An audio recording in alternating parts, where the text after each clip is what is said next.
Now, the Civil Service Code demands political impartiality from our Whitehall mandarins. However, one Home Office insider has told GBNews that staff have been openly relishing the prospect of a Starmer government, attending pro-Palestine rallies and even advocating for violence against Nigel Farage.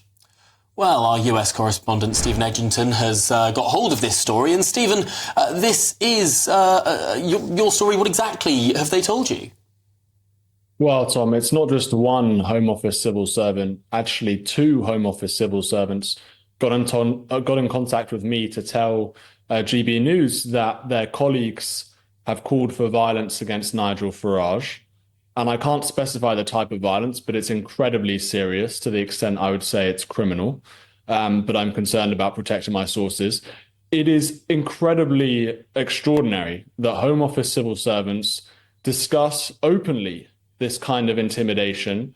Not only do they talk about violence against Mr. Farage, but also in one case, civil servants were discussing arresting him. They described the Reform Party as an extremist far-right group. Now, many people will say, well, how do we know if this is true? Now, of course, I'm relying on sources in the Home Office that I've known.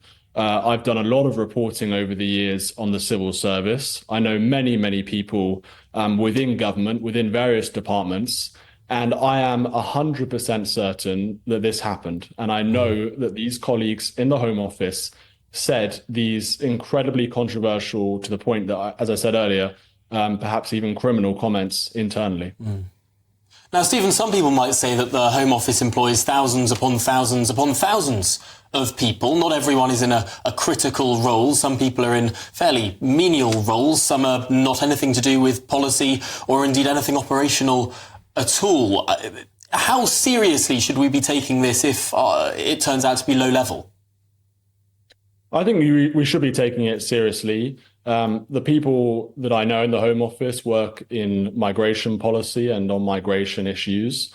And this is very relevant to the Reform Party, to Nigel Farage. Obviously, they're very skeptical of immigration. And the argument the Reform makes, by the way, is, look, we need to replace much of the Home Office because they are working against the interests of the British people, particularly on this issue of immigration. And I think this story only goes to confirm many people's suspicions that the people who run the Home Office don't believe in the government's priorities, and in some cases are actively trying to frustrate the will of the government and the will, frankly, of the British people when it comes to migration. And that's partly, perhaps, explains why immigration has been so high in recent years.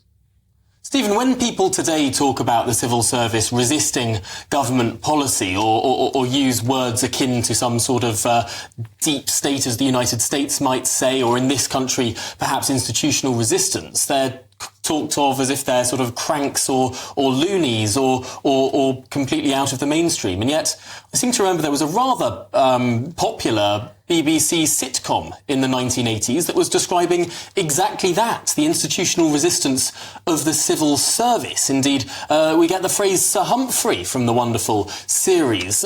Why do you think it is that it used to be so politically acceptable to talk about civil service resistance to elected government policy, and now it's seen as something that is fringe, that is odd?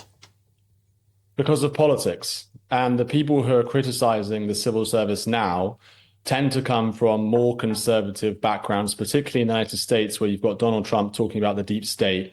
And this has been linked with President Trump, and leftists and sort of more mainstream media types. They see anything that President Trump says and they connect it as some kind of conspiracy theory or some sort of outrageous thing to say. I think in the UK, there's no doubt in my mind that there are civil servants, senior and junior and middle, who are trying to frustrate ministers. Having said all that, to explain the dysfunctionality of the Home Office, I don't want to abdicate responsibility from ministers who have in many ways only fueled all of these problems that I've been talking about in terms of immigration and many other policy issues. They don't clamp down in many cases on the civil servants in their department, even with ministers who one would suspect are more hardline on these things, at least openly, people like Suella Braverman. They weren't successful at sort of reining in their department. Now, you could say that that's because that's the way the Home Office is run, but I think there's some really critical kind of criticisms you can make of Suella Braverman and other Tory ministers over the years. So Yes, I think this is clearly happening. As I said, look, I've been doing reporting on this for many years now. It's not a conspiracy theory. And this latest example is one of many where civil servants feel open in the office to express their extreme, what I would call far left political beliefs without any fear of being slapped down by their bosses or by ministers, frankly. Well, Stephen Edginton, thank you so much for bringing us that story. Some fairly shocking findings there. Must say a Home Office spokesman has said in response, as the public would rightly expect, our day-to-day operations have continued in line with pre-election guidance, and it would be incorrect to suggest otherwise. The Home Office 50,000 staff abide by the Civil Service Code and continue to work on existing government policy and operations in line with published pre-election guidance.